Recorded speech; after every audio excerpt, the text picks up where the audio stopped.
Very warm welcome to all of you. Myself, Dr. Rakesh Agrawal, Secretary General, Risk Management Association of India and Editor, Insurance Times. So, welcome you all to this live webinar on motor policy exclusions and insight for insurance surveyors. The surveyors and loss assessors play a very vital role in the whole value chain of insurance. Quick and reasonable claim settlement is the end objective of an insurance company, and surveyors are the most important part of this whole process. So continuous education and training is a must for all surveyors to keep them updated with the changing scenario and the updates happening around. The technology is changing very fast. They need to adopt technology. They need to adopt new measures through which survey may be done at a faster pace, reports may be delivered at a faster notice. So while assessing claims, surveyors should properly justify the claim acceptance or rejection. And since surveyors have a lot of knowledge about the subject matter, they can also make recommendation as how to improve the future risk so that loss does not occur. This will certainly add value to their report. And based on this reports, underwriters may take decisions of whether or not to offer insurance to the client or what terms and conditions needs to be modified. Each case dealt by a surveyor can be a case study. So if we can just estimate the number of surveyors that are working, and if every case I think is unique, it has unique features, unique circumstances in which loss occurs.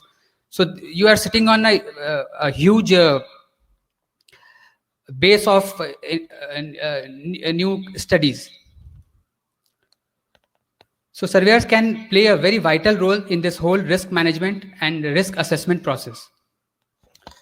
Our today's speaker is Mr. Ramesh Jalan. Mr. Jalan is a graduate mechanical engineer from Birla Institute of Technology, Mishra, Ranchi, and has been fully devoted to the profession of loss survey and loss assessment. He is invited as guest faculty by National Center of Insurance Learning, Narendrapur, and other private and public sector insurance companies. For several years, he has been diligently playing the role of guest faculty at training workshops and seminar organized by erstwhile Isha and ISLA at various places. His experience in survey of motor vehicles and earth-moving equipment is wide-ranging. So before I hand over the session to Mr. Jalan, let me briefly introduce our organization.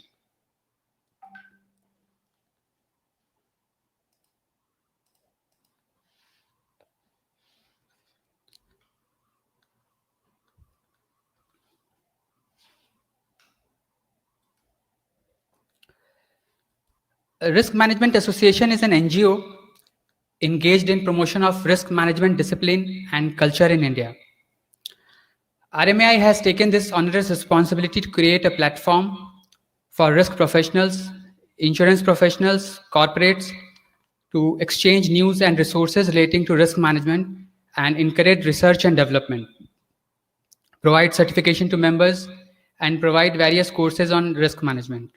So surveyors also can play a very important role.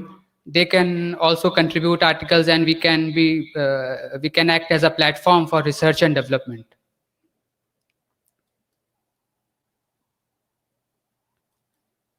So basically, this is a list of our governing council's members who are in our board. We have a lot of people from the industry who are quite knowledgeable and have a lot of experience from the industry.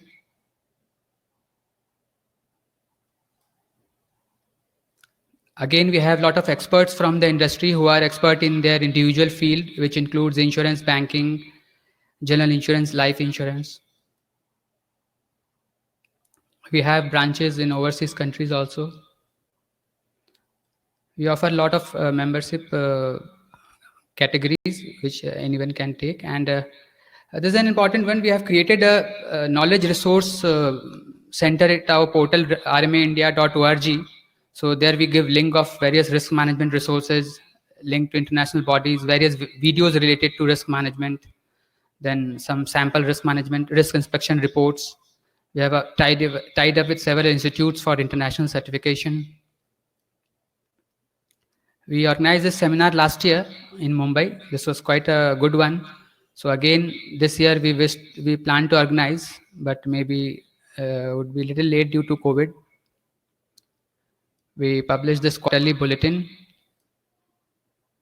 and we have two knowledge rich portals. One is BimaBazaar.com and BankingFinance.in.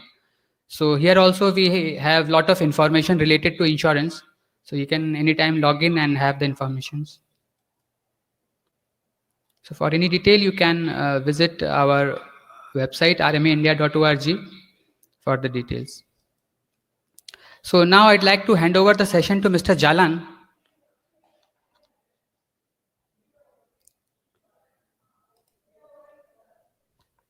Mr. Jalan, if you can please take over.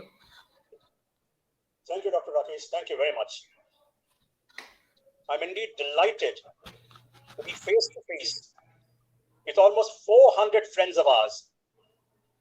It's indeed a unique experience for me, especially that we are following lockdown conditions and maintaining social distances. In these conditions, to have an audience of 400 people is a pride moment for me. We have been taking up various subjects in the field of insurance, especially in motor insurance. This particular subject we have in hand right now deals with some basic concepts and basic points of an insurance policy, a motor policy, for example. Today's topic is purely connected with policy exclusions. If you are practicing surveys, I'm sure you definitely come across with such exclusions.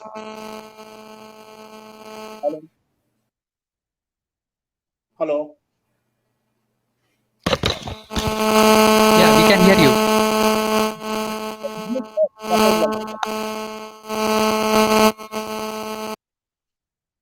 So we come across various exclusions in a motor policy.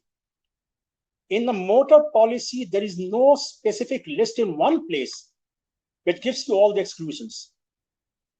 And therefore, to understand exclusions, one really has to go through the policy right from beginning to the end, including all IMTs, including all terms and conditions.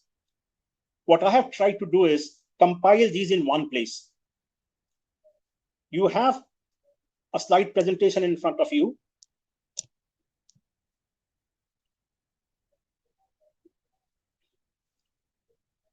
First of all, we'll go through general list of exclusions we have in the policy. You can see in front of you, the important exclusions are consequential loss, depreciation, wear and tear,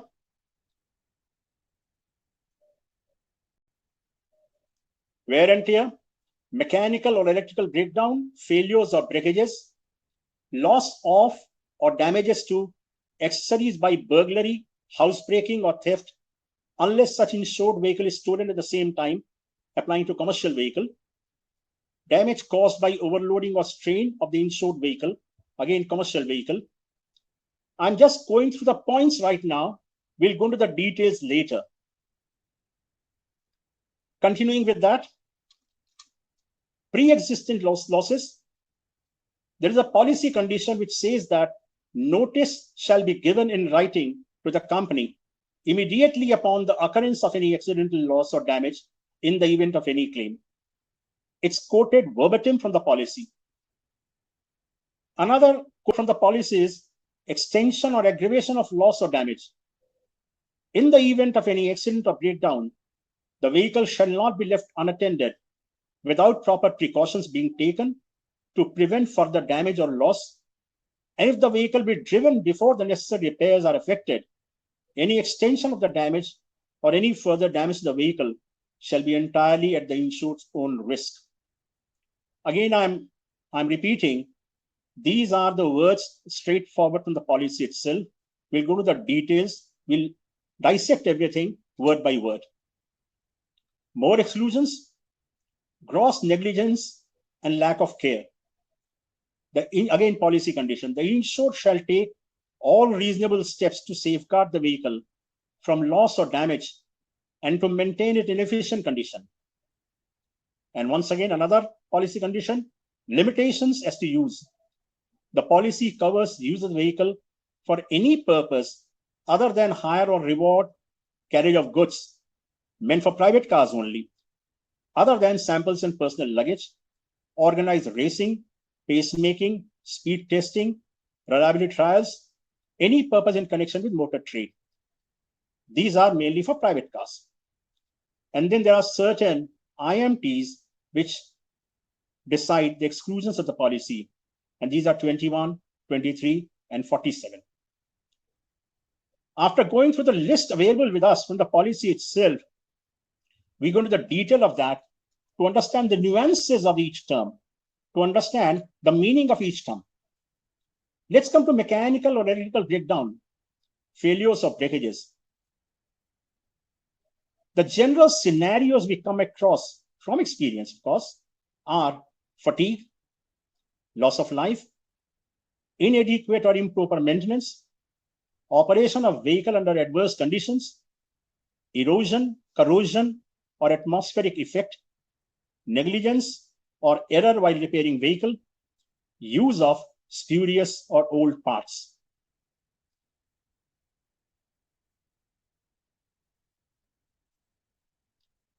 Here, fatigue is a very standard technical term. When a particular part is under load for a long period, then gradually it loses its property and fails. So that failure caused due to fatigue. Similarly, failure due to loss of life. The part has lived its useful life. And thirdly, failure due to inadequate or improper maintenance. If the maintenance is not proper, the vehicle is not properly taken care of, there can be failures or breakdowns. Then is operation of vehicle under adverse conditions. What could be the adverse conditions here? Not rains, not storms. The other adverse condition you can think of is, for example, you must be seeing these advertisements in TV nowadays for SUVs. They show a vehicle crossing a river, a vehicle going off the road and trying to cross a valley or something where there is no road. So these can be termed as adverse conditions. In these adverse conditions, failures take place, mechanical or electrical. Erosion, corrosion due to atmospheric condition, corrosion due to local conditions, pollutions in the atmosphere. These also cause failures. Negligence or error while repairing vehicle. If there is a improper repairs, while carrying out the repair, the part has not been fitted properly, or by using improper parts or fasteners, failures may take place. Similarly, use of spurious or old parts also lead to failures. Any of these factors contributing to a failure will lead to a claim, maybe an accident or maybe a fire, and such claims and accidents are to be considered with some exceptions. We'll come to that later. A very commonly used term in the insurance policy is consequential loss. A consequential loss is not admissible in a motor claim. But then, in my opinion, this term consequential loss is not properly understood by many people. Is loss sustained by a vehicle after an accident consequential loss?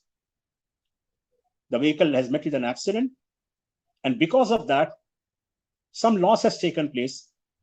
If the vehicle is run or something, is that a consequential loss? Let's try to understand the meaning of consequential loss. The dictionary meaning of consequential is resultant, following as a consequence or result of something. It also means important. It also means of considerable importance or significance. But then, in insurance policy, the meaning of consequential is different. It means arising as indirect cost, describes costs, loss, or damage beyond the market value of the object lost or damaged, including other indirect costs arising out of an event. Consequential loss is not admissible in a motor claim. What we mean is, as far as the motor policy is concerned, A consequential loss is a loss not suffered by the insured due to damage sustained by the vehicle. That is not a consequential loss. The consequential loss is a loss suffered by the insured indirectly after an accident. You can have examples. Because the vehicle is damaged in an accident, it's not available for the commercial purpose. He cannot make profit out of it. He cannot deploy the vehicle for its operation. If it's a private car, the car is not available. The person has to use public transport. So all these costs or losses are called consequential losses.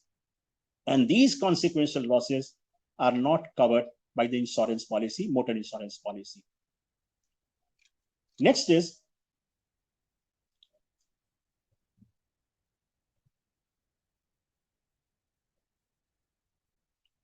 loss of accessories by burglary, etc. This particular condition is meant for commercial vehicle.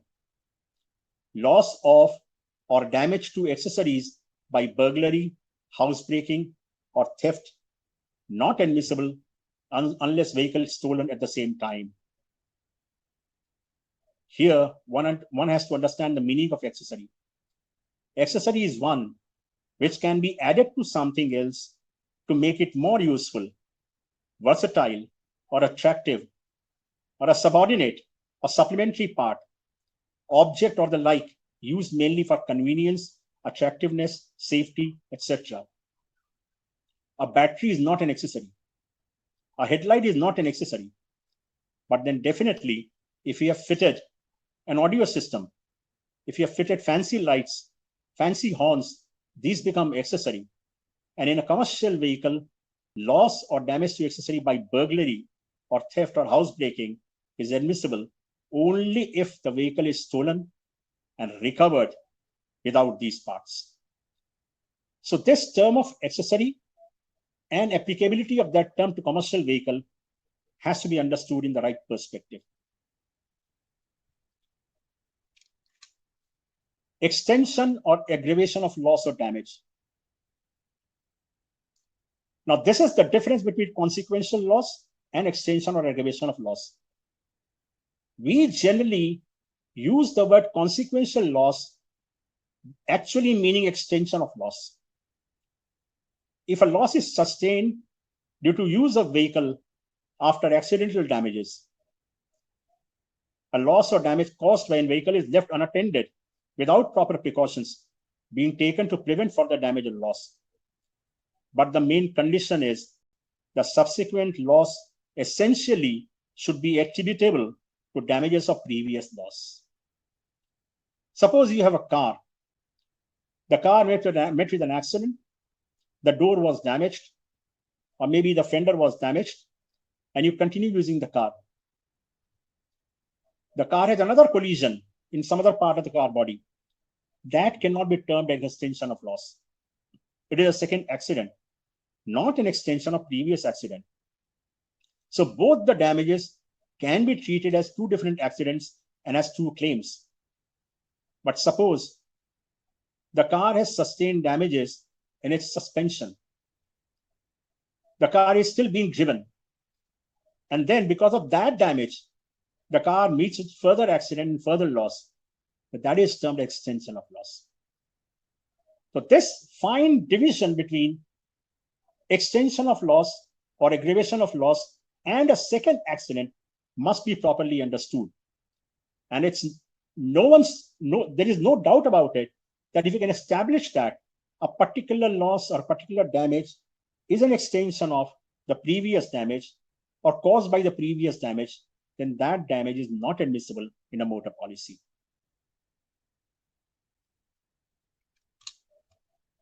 IMT 21. Here the policy wordings are very clear. Except in total loss of vehicle, the insurer is not liable under Section 1 of the policy. What is Section 1? If you have gone through the policy meticulously, you'll remember that Section 1 of the policy deals with loss sustained by a vehicle with various risk covers. External accidental impact, fire, explosion, submergence, inundation, various risks are defined there. So except in case of total loss, under Section 1, the insurer will not be liable for loss or damages to lamps, tires, tubes, mudguards, bonnet side parts, bumpers, and paintwork. This IMT has many a time created confusions in the minds of several people because of certain lacuna in the policy wording. These wordings I have taken from one particular set of policy. It says lamps, tires, tubes, mudguards, bonnet, side parts, bumpers, and paintwork. Among lamps, tires, tubes, mudguards, bonnet, side parts, there is no punctuation at all. It's a continuous sentence. So at times, insurers or even surveyors start having a doubt whether bonnet is also not covered if IMT 21 is available there. It has to be understood that bonnet is not an independent word here. It was erroneous that in this particular print of policy, there was no conjunction between bonnet and side parts. In fact, bonnet side part is one term. The right method would have been after lamps a comma, after tires, comma, tires and tubes, comma, mudguards, comma, bonnet side parts, comma, then bumpers and paintwork. What is a bonnet side part? Nowadays, in most of the vehicles, you don't have a component called bonnet side part. But if you have an experience on Tata vehicles, Tata SE vehicle, the two sides where the headlights are fitted on the two sides of the bonnet, those two sides were known as bonnet side parts. And that is the reason, in addition to mudguard, the bonnet side part term was included here. In some policy documents I have seen, they have put bonnet hyphen side parts. Even that is confusing, whether they are meaning bonnet and side parts, or bonnet side parts, or bonnet or side parts. The fact is, it is one component, bonnet side parts, which are something similar to mudguards or fenders. So in 21, all kinds of lamps, tires and tubes, all mudguards, whether you call them mudguards, you call them fenders, you call them bonnet side parts, they are not covered. Bumpers, not covered. And paintwork. Nowadays, in addition to bumpers, you have FUPDs and SUPDs also, RUPDs also. Now, these are nothing but additional bumpers. The function of bumpers, whether it's in front or rear or sides, are virtually the same. And the policy doesn't say front bumpers or rear bumpers. So in my opinion, even FUPDs or RUPDs or SUPDs fall under the category of bumpers, and therefore, under IMT 21, they are not admissible in a motor claim. FUPDs, front under protection device, RUPDs, rear under protection devices, SUPDs, side under protection devices. These are also excluded as far as IMT 21 are concerned. And of course, in addition to that, the insured has to bear some excess, which is defined as per the type of vehicle. It could be 500, 1,000, 1,500, like that. So this is the total wording of IMT 21. Now, after IMT 21, you have an IMT, related IMT here, which is called IMT 23. And the wording as per policy is, in consideration of additional premium subject to conditions A, B, and C hereunder, loss of or damage, excluding theft under any circumstances, to lamps, tire tubes, mudguards, bonnet side parts, bumpers, headlights, and paintwork of damaged portion only is covered, provided the vehicle is also damaged at the same time. What they have done is, all the parts excluded under 21 have been given a cover with certain conditions. But they are given a cover only for an accident, not for theft. And the second condition is, if only lamp is broken, or if only mudguard is damaged, or if only bumper is damaged, then the claim is not admissible. The vehicle is also damaged at the same time. In addition to damage to other parts of the vehicle, if you have a damage to lamps, tires and tubes, mudguards, now here you find bonnet stroke side part. It's actually bonnet side parts, one single phrase. Bumpers, headlights and paintwork of damaged portion only is covered. So 21 is a modification of 23 is a modification of 21. 23 is not a negation of 21.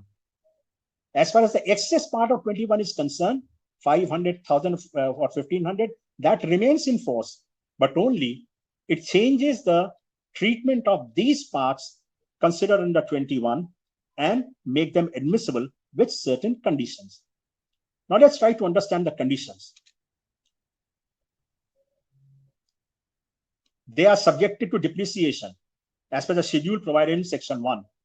That means based on life or based on type of material, FRP, rubber, plastic, any other material, glass. In respect of paint work also, for the damaged portion only, shall also be as per schedule provided in section 1 of the policy. Because nowadays in section 1 of the policy, you have depreciation applicable to paint also. So therefore, under 23, depreciation is also applicable.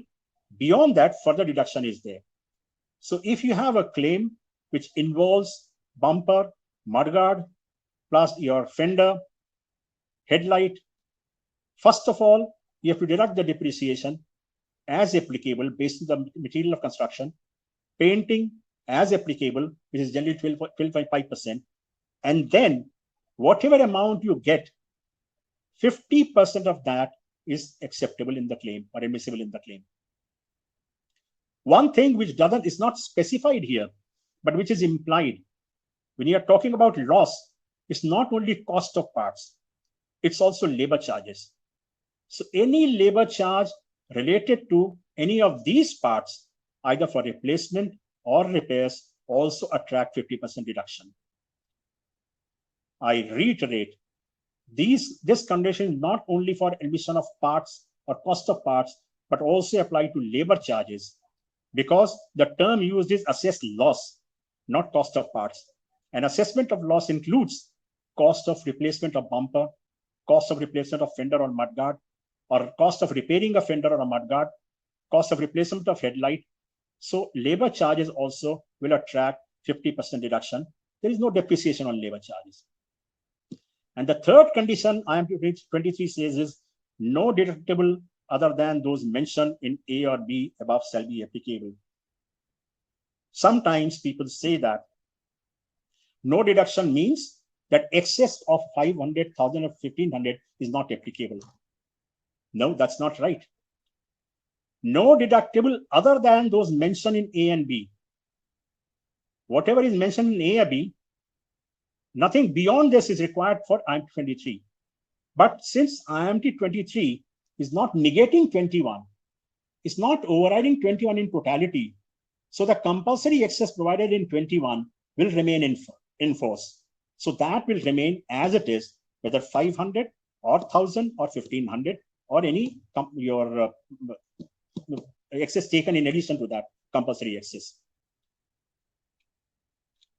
Now let's come to another very interesting endorsement, IMT 47. Now this application of this endorsement has been having some controversy in past. Whether it's an optional endorsement or it's a compulsory endorsement. If you go through the wording, the policy, the meaning is absolutely clear. There should not be any doubt about it. But then, even then, some people do have doubt about it. First of all, IMT 47 is a compulsory addition for specified equipment. And the list is given in the policy itself. Mobile cranes, drilling rigs, mobile plants, excavators, navies, shovels, grabs, riggers. Mobile cranes, simple.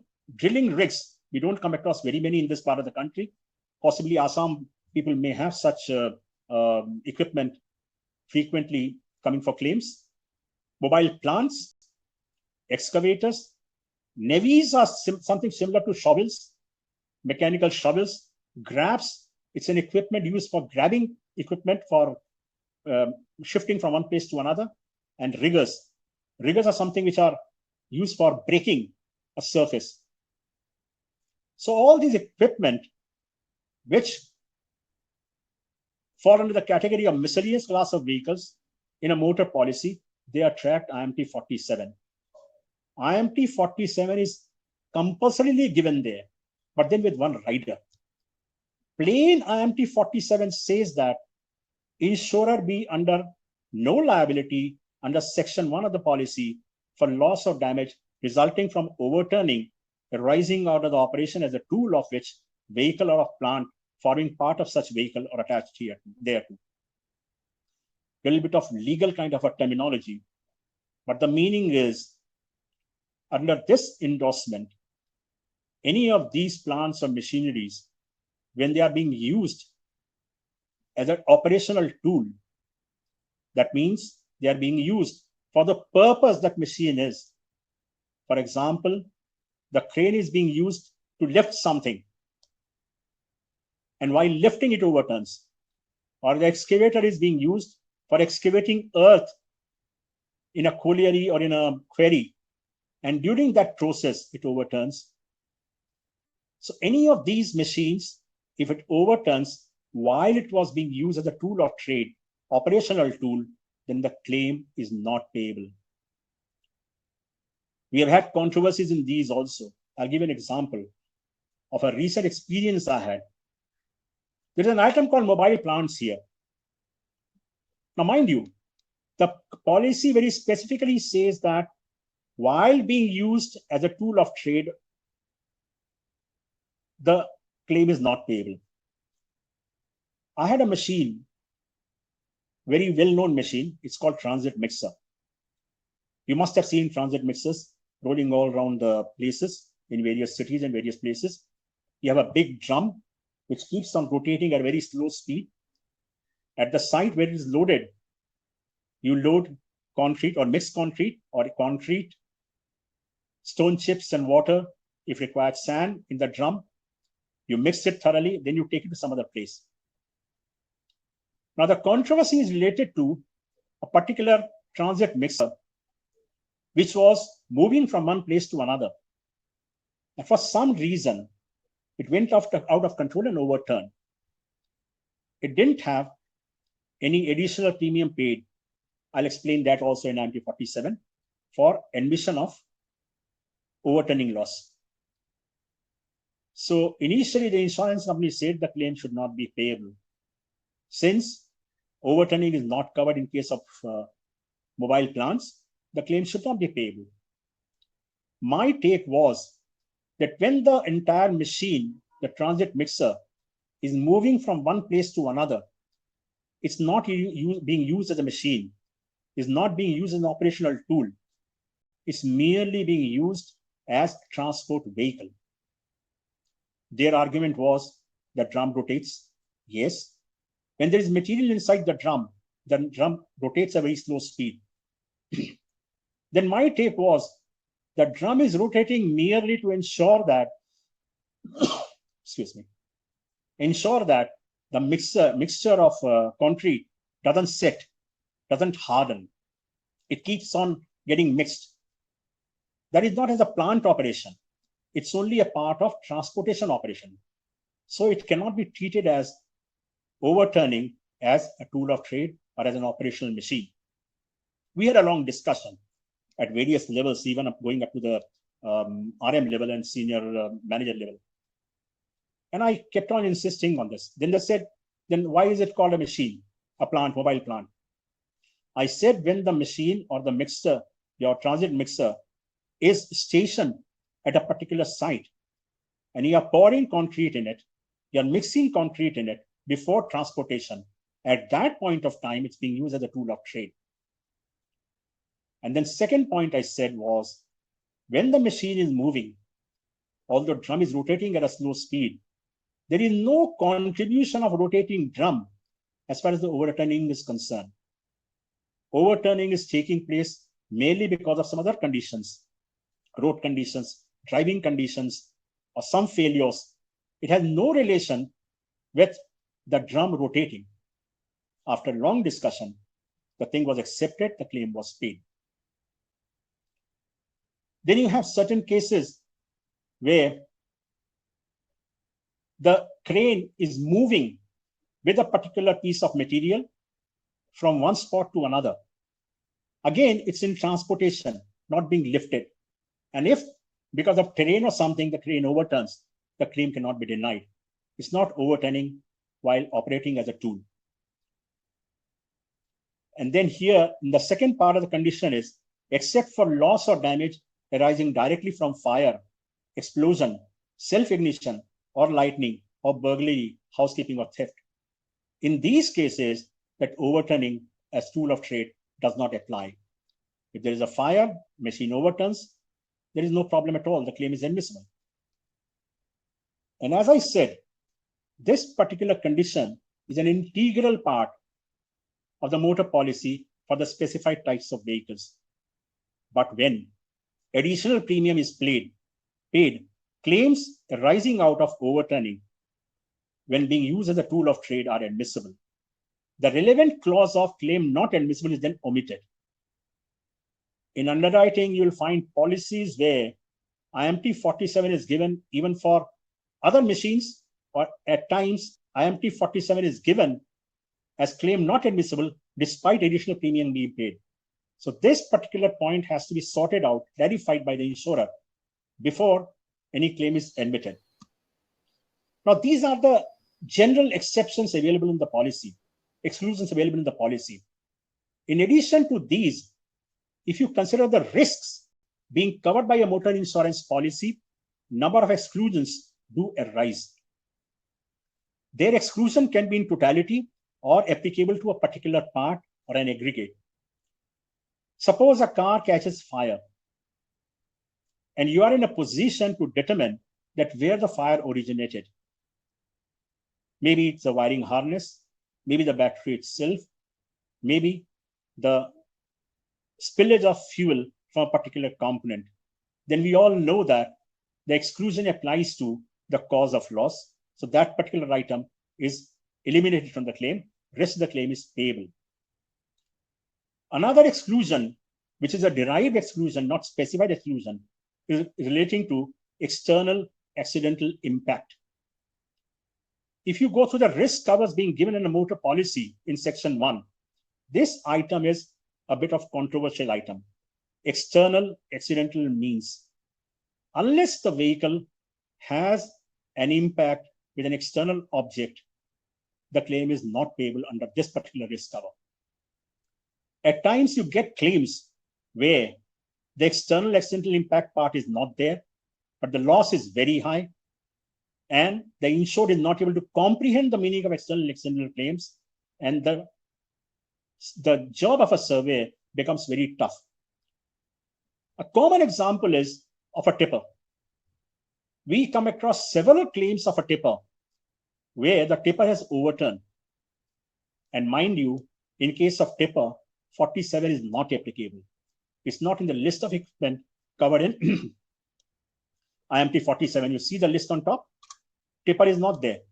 So some people have that confusion. No, tipper doesn't fall under 47. Normal circumstances, tipper overturning claims are payable without any additional premium payment. But what happens is, suppose the tipper is being used, is being evacuated. The material in the tipper body is being thrown out. Body is lifted. Sometimes the operators move the tipper forward and backward. Sometimes they give a jerk to the lift cylinder to release the material stuck to the tipper body. Sometimes the surface is not even and the tipper overturns. Overturn claim is payable, there's no problem at all. In very many cases, we find that during overturning, the lift cylinder or jack in the local parlance gets bent or even broken. Now, what happens to the claim? There is a lot of confusion in that. We should not forget that this claim is related to external accidental impact only. There is no other risk cover applicable to this. Now, once we say external accidental impact, then the claim will commence only after the tipper hits the ground. or any other object external to the tipper. Now, if before hitting the lift cylinder is bent or broken, then definitely that item cannot be admitted in the motor policy, in a motor claim. Not only that, try to visualize that the tipper body has been lifted. The rear end of the tipper is having hinge and it's hinged to the frame. There is a subframe mounted in the main frame. Because the tipper body is lifted and it is overturning, the rear hinge pulls or twists the frame, subframe and the main frame, and they also get bent. All these damages which are occurring during the process of overturning are not admissible in the claim. They come under exclusions. After the ground is hit, and then only any damage takes place. Maybe a damage to the tipper body, maybe a damage to the cabin wall or any other component. From there onwards, the claim starts. What we call a chain of event. The chain of event for admissible part of a claim commences only after the subject vehicle, in this case tipper, hits an external object accidentally, and then damage starts taking place. Once the chain of event ends, all the damage within the chain are admissible. Nothing before the chain has commenced. Some people ask me, how you determine that this particular lift cylinder is bent before the tipper is overturned? There is a thumb rule. If the bending of lift cylinder is in the direction of overturning, it is definitely bent during overturning process. Try to visualize. Tipper body is lifted, it is overturning on one side, pulling the lift cylinder with it. So the lift cylinder will bend towards the direction of the overturning only. So this will give you an idea whether this particular damage has taken place before or after the overturning, after the vehicle tipper has hit the ground. It is very uncommon that tipper hitting the ground will bend the lift axle, cylinder. Very uncommon. I have seen videos of several accidents where a large tipper, maybe a capacity of 30-40 tons, is overturning, simply overturned on the ground. Nothing happened to the tipper. They simply put it back on the wheels, lowered the tipper body, drove the vehicle away. Nothing happened to it. So the direction of bending of the lift cylinder, the direction of twisting of the frame, again in the same, the rotation of direction of twisting of the frame will be same as the direction of overturning of the tipper. They will tell you that these damages have taken place before the vehicle hit the ground, and therefore they're not admissible. So briefly, these are all the exclusions we come across, the special conditions we come across. I request Dr. Rakesh to throw open the questions. We can have a question and answer session. Yeah. Thanks, Mr. Jalan, for a comprehensive insight. So now we will take few questions. We have a lot of them. The first question is from Mr. Lavkesh Goyal. Under which policy exclusion is hydrolocking of an engine, hydrostatic losses are being denied by the insurers? And if hydrolocking is not considered as an exclusion, on what ground IRDA has permitted an add-on cover for the same? Mr. Under which policy exclusion hydrolocking of an engine? Who is the person asking the question? Mr. Lavkesh Goyal. Mr. Goyal. Yeah, it's a very interesting question, very controversial subject, a debatable subject.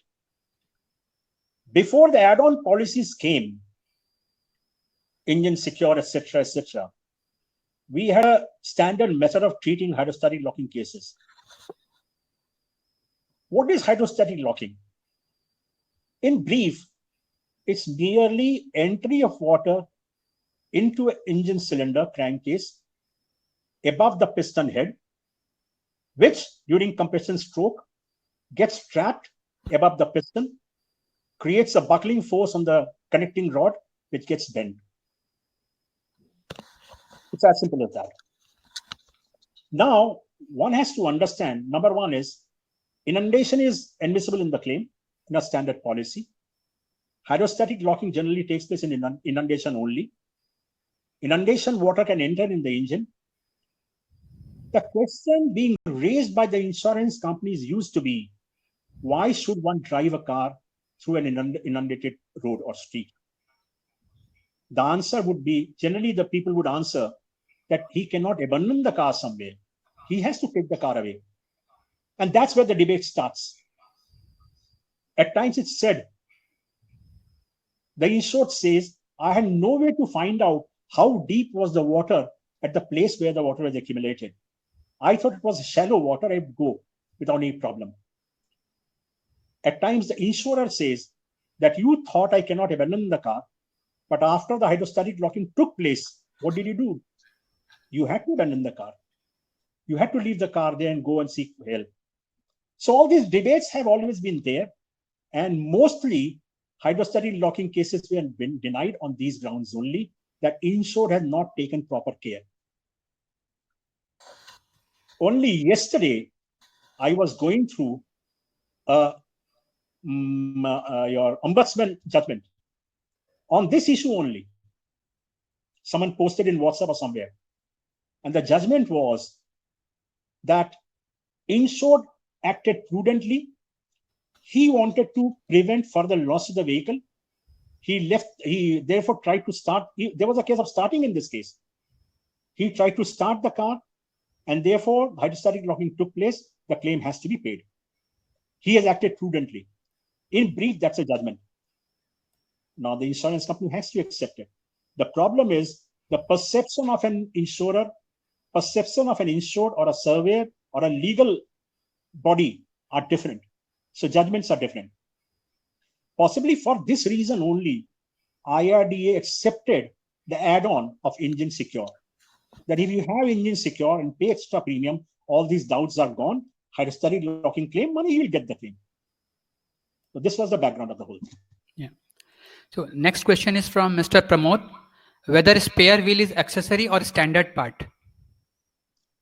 Spare wheel is considered as an accessory. Okay.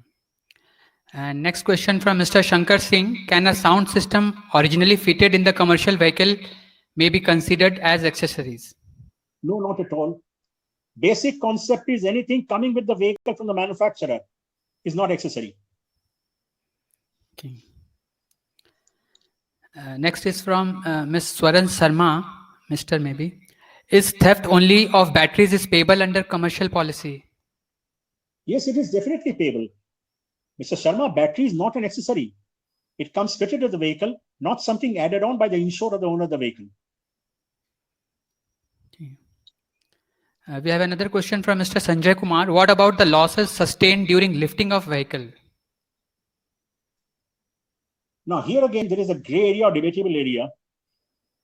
There is a very old Supreme Court judgment that as soon as the vehicle meets with an accident, it comes under so-called legal possession of the insurance company. Lifting of a vehicle or recovery of a vehicle or retrieval of a vehicle is part of the whole claim process. During lifting, if any further loss takes place, the claim is payable, unless one can establish that it was an independent kind of an accident. Otherwise, mere lifting process causing any damage to the vehicle, it's admissible in the claim. Okay. Next, we have question from Mr. Brij Bihari Raj. If in tipper failure of jack causes further loss to other parts like chassis, tipper bed, tipper body, will it be treated as consequential loss? Now, I want to correct you. Don't use the word consequential here. As I've explained, consequential loss does not pertain to the vehicle. It pertains to other losses of the insured, commercial loss or vehicle loss or anything else. Now, jack failure is causing what? Because of jack failure, the vehicle is overturned. So after overturning, if it has hit the ground or any other object, a rock or anything, all damages starting from that point onwards are admissible within this claim. Okay. So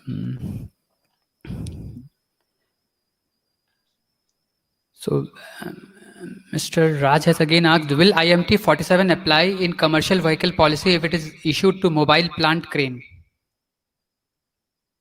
The mobile cranes are covered in 47. It has to be applied. Mobile cranes, in case of mobile cranes, IMT 47 has to be applied as a compulsion. And there, if you pay additional premium, then overturning claims are admissible. Otherwise, not. Mr. Binodanand Jha has a question.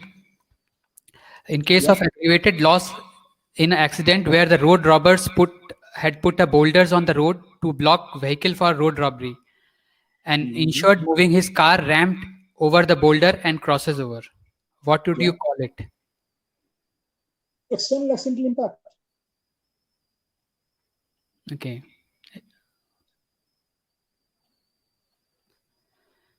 And then from Mr. Mrinal Pathak, in case of tipper, if overturns during unloading, then it is payable or not?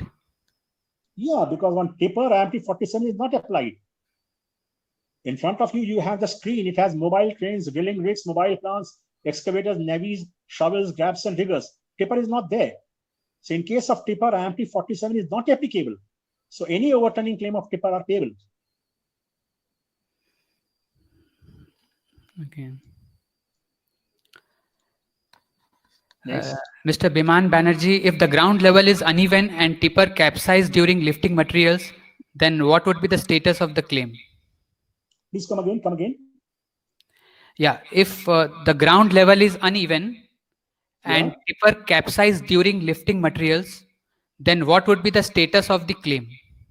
Tipper capsized during lifting of material or discharging material? Here he has asked lifting material, during lifting materials. Tipper doesn't lift material. It must be discharging material. Okay. Tipper lifted. Again, the same thing applies. Tipper is overturning. So after it has hit something, any damage accruing after that will be admissible in the claim.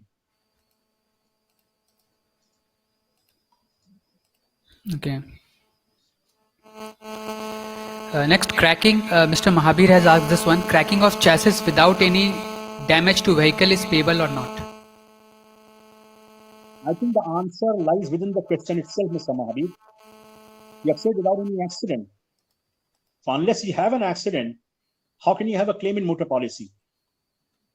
Unless any of the risks being covered in the motor policy applies, the claim is not admissible. Next. We have a question from Mr. Ramanjit Singh. A mobile hydra is traveling with lifting load in its boom and overturned. There is no IMT 47 endorsement. Do we consider this case as working tool or not? There are 2 points here. Don't say IMT 47 is not there. In case of mobile cranes, IMT 47 has to be there, either without additional premium or with additional premium. If it is without additional premium, where overturning claim is not admissible when the crane is working as a tool of trade, in this particular case, the crane is holding the material in such a manner that it can move, travel. Now, mind you, a crane has a capacity, load carrying capacity. When a crane is moving, the boom has to be in a lower condition.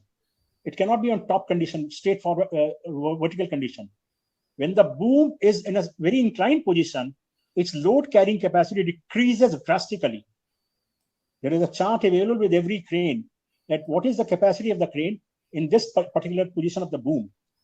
If within the load carrying capacity of that angle, the crane is holding something with it, is properly tied, and is moving from one spot to another, not moving on public road, maybe one spot to another for short distance, and it overturns, the claim is admissible. I think we will take just 1 or 2 more questions. Time is running out. Yeah. Next question from Mr. Ranbir. If insured purchases nil depreciation with IMT 23 policy, then insurer pay complete amount of headlight, paint, tire, tube? It varies from insurer to insurer. For example, United India, if you have nil as well as 23, you get 100%. In case of National, you get the reimbursement of the depreciation, not the 23 deduction.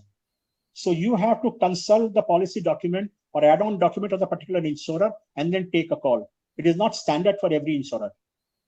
Okay. Again, there's a question from Mr. Yogendra. In mobile crane, the hoist bent due to sudden power failure. Whether the claim is payable. Hoist bent. Bent. Power failure, hoist bent. I'm not clear on the question. In mobile crane, the hoist bent due to sudden power failure. Whether the claim is payable. I think maybe the question is. I don't know how power failure can cause hoist bending. We can take up, I think, the last question by Mr. Vernon. In case of taxis under commercial package policy, what is the seating capacity for which IMT 21 is applicable and for which IMT 23 to cover IMT 21? Any connection? IMT 21. Normally, in case of taxis where the passenger carrying capacity, not seating capacity, passenger carrying capacity is up to 6, you have IMT 22 applicable, not 21 or 23. But in case of vehicles where passenger carrying capacity is more than 6, for example, sumo, not the driver inclusion, only passenger carrying capacity in addition to driver is more than 6, then that particular commercial vehicle will attract IMT 21, and then you have to take 23 for coverage of headlight, bumper, mudguard, etc. Okay. I think we can take this last question from Mr. Rameshwar Dayal Bansal. Yeah. His question is, if vehicle met with an accident and only front bumper and headlight damaged, then can we allow parts under IMT 23 if covered? No, you can't, because I have shown that slide to you that there should be a damage to the accident vehicle at the same time. See the bottom part of the last line of the condition. Provided the vehicle is also damaged at the same time. Damage to only bumper, headlight, tire, or mudguard will not be admissible in the claim unless they are damaged with some other parts of the vehicle in an accident.